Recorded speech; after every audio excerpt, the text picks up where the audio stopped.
بسم اللہ الرحمن الرحیم۔ آقا نامدار سرور کائنات حضرت محمد صلی اللہ علیہ وآلہ وسلم نے زمین پر 4 لکیریں بنائیں اور صحابہ سے پوچھا، کیا تم سب جانتے ہو کہ یہ کیا ہے؟ صحابہ عرض کرنے لگے کہ یا رسول اللہ اور اس کا رسول بہتر جانتے ہیں۔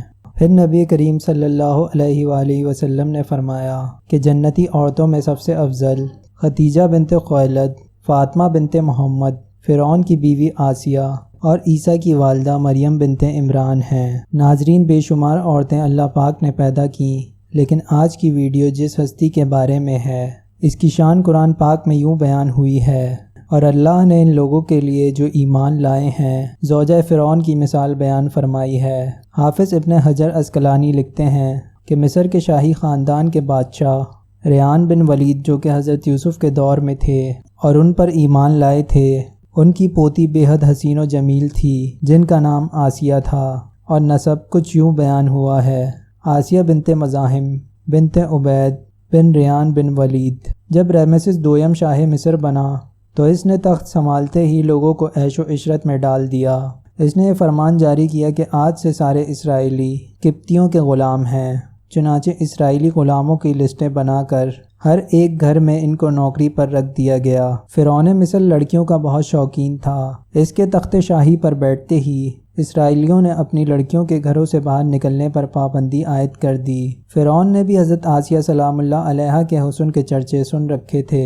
ایک دن فرعون نے حضرت آسیہ کے سارے خاندان کو دعوت پر مدعو کیا اور وہیں پر ان کے والد سے حضرت آسیہ کا رشتہ مانگ لیا۔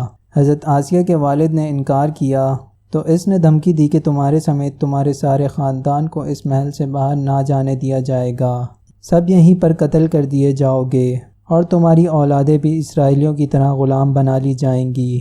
یعنی بادشاہت کے زور پر حضرت آسیہ اور فرعون مصر کی شادی ہو گئی۔ حضرت آسیہ تو شادی سے پہلے ہی فرعون کے ظلم و ستم کی داستانیں سن چکی تھیں اور دل میں فرعون کے لیے نفرت بھر چکی تھیں، لیکن اس شادی میں اللہ پاک کی رضا شامل تھی، کیونکہ اللہ کے پیغمبر حضرت موسیٰ کو فرعون کے محل میں حضرت آسیہ کے پاس پرورش پانا تھی۔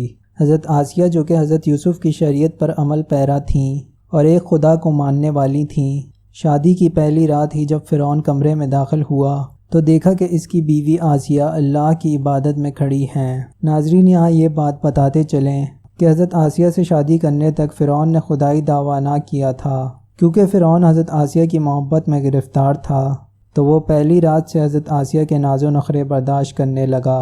اس نے حضرت آسیہ کی عبادت میں مداخلت نہ کی اور انتظار کرتے کرتے سو گیا۔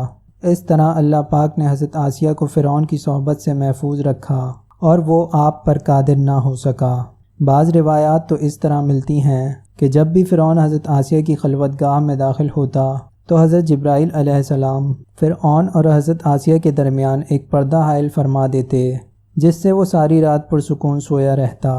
کچھ کتابوں میں لکھا ہے کہ اللہ نے فرعون کو نامرد کر دیا تھا، جس کی وجہ سے وہ حضرت آسیہ سے صحبت ہی نہ کر سکتا تھا۔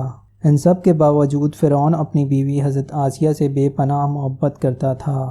بعض روایت میں فرعون کی بیٹی کا ذکر بھی ملتا ہے۔ آپ کو یہ بتاتے چلیں کہ وہ لڑکی انہوں نے کسی سے لے کر پالی تھی۔ یہ فرعون کا حضرت آسیہ سے پیار ہی تھا کہ جب حضرت موسیٰ ایک صندوق میں ملے تو حضرت آسیہ کے کہنے پر اس نے حضرت موسیٰ کو اپنے گھر میں رکھ لیا۔ حضرت آسیہ کی کیونکہ کوئی اولاد نہ تھی، اسی لیے آپ نے حضرت موسیٰ کو اپنا بیٹا بنا لیا اور فرعون سے کہنے لگیں کہ یہ بچہ میری اور تیری آنکھوں کی ٹھنڈک ہے، اسے قتل نہ کرو۔ جیسے جیسے حضرت موسیٰ پرورش پاتے رہے تو حضرت آسیہ آپ کے معجزات دیکھ دیکھ کر حیران ہوتی رہیں اور دل میں یہ جان لیا کہ یہ بچہ کوئی عام نہیں۔ ان کی توقعات کے عین مطابق حضرت موسیٰ علیہ السلام نے جب نبوت کا اعلان فرمایا تو حضرت آسیہ ان پر ایمان لے آئیں، لیکن اپنا ایمان لانا محل والوں سے چھپا کر رکھا۔ ان کے ایمان لانے کا واقعہ کچھ اس طرح ہے کہ ایک دن فرعون کے دربار میں ایک باندی کو لایا گیا کہ وہ باندی حضرت موسیٰ علیہ السلام کے خدا پر ایمان لے آئی ہے۔ فرعون نے اس باندی کے تینوں بچوں کو اس کے سامنے ابلتے ہوئے تیل میں ڈالنے کا حکم دیا اور ساتھ ہی اس باندی سے کہا کہ اب بھی وقت ہے، مجھے اپنا خدا بنا لے، لیکن وہ باندی کا ایمان بہت پختہ تھا۔ خیر، اس باندی کے سامنے اس عورت کے تینوں بچوں نے ابلتے ہوئے تیل میں جان دے دی۔ اس کے بعد فرعون نے باندی کو بھی تیل میں ڈالنے کا حکم جاری کیا۔ حضرت آسیہ سلام اللہ علیہا یہ منظر دیکھ کر کہ اس عورت اور بچوں کی روح ایک نورانی جھرمٹ میں آسمان پر لے جائی جا رہی ہے، تو انہیں یقین ہو گیا کہ حضرت موسیٰ اللہ کے سچے پیغمبر ہیں اور ان کا دین بھی سچا ہے۔ قصر فرعون روز بروز پرآشوب ہوتا گیا اور حضرت آسیہ نے فرعون سے کنارہ کشی اختیار کر لی اور حضرت موسیٰ کا دفاع کرتی رہیں۔ حضرت موسیٰ علیہ السلام کے چاہنے والے فرعون کے سپاہیوں کے ہاتھوں ظلم و ستم کی بھیٹ چڑھتے رہے اور انہیں بے دردی کے ساتھ قتل کیا جاتا رہا، یہاں تک کہ فرعون نے حضرت موسیٰ پر ایمان لانے والے ایک شخص کہ جسے قرآن کریم نے مومن آل فرعون کے نام سے یاد کیا ہے، اسے بڑی ہی بے دردی سے قتل کر دیا، جس کے بعد آسیہ کے صبر کا پیمانہ چھلک اٹھا اور کھلم کھلا فرعون کی مخالفت کرنے لگیں۔ فرعون کو جب یہ علم ہوا کہ اس کی بیوی بھی موسیٰ کے خدا پر ایمان لے آئی ہیں، تو فرعون کے اندر غیظ و غضب کی آگ بھڑک اٹھی۔ پہل تو اس نے اپنی بیوی کو اکیلے میں سمجھایا کہ اگر میری بیوی ہی مجھے خدا ماننے سے انکار کرے گی تو پھر تو بہت سے لوگ سرکشی کریں گے، لیکن حضرت آسیہ نہ مانی، بلکہ فرعون کو بھی دعوت دین دی اور کہا کہ اللہ پاک سے معافی مانگ کر موسیٰ علیہ السلام پر ایمان لے آؤ۔ بہت سی راتیں اسی طرح جھگڑوں میں گزر گئیں۔ جب محل فرعون میں یہ باتیں ہونے لگیں کہ فرعون کی لاڈلی بیوی ہونے کی وجہ سے آسیہ کو کوئی سزا نہیں دی جا رہی، تو فرعون غصے میں آ گیا۔ اس نے سب سے پہلے مار پیٹ شروع کی اور خود اپنی پاک بیوی کو سزا دینے لگا۔ وہ حضرت آسیہ سلام اللہ علیہا کو پورا دن تپتی ریت پر ننگے پاؤں کھڑا کرتا اور رات کو ان کے پیروں کے زخموں پر نمک چھڑکتا۔ اس طرح کئی دن گزر گئے۔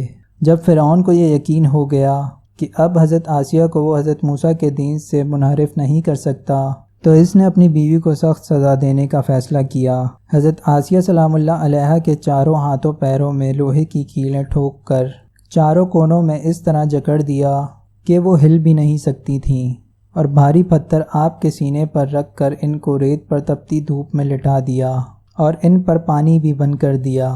پھر بھی حضرت آسیہ ایمان پر عزم و استقلال کے ساتھ ان مسائل کے باوجود قائم و دائم رہیں اور فرعون کے کفر سے خدا کی پناہ چاہی، جسے اللہ پاک نے یوں بیان فرمایا، اور اللہ نے ان لوگوں کے لیے جو ایمان لائے ہیں زوجہ فرعون آسیہ بنت مزاحم کی مثال بیان فرمائی ہے، جب اس نے عرض کیا، اے میرے رب، تو میرے لیے جنت میں اپنے پاس ایک گھر بنا دے اور مجھ کو فرعون اور اس کے عمل بد سے نجات دے دے اور مجھے اس ظالم قوم سے بھی بچا لے۔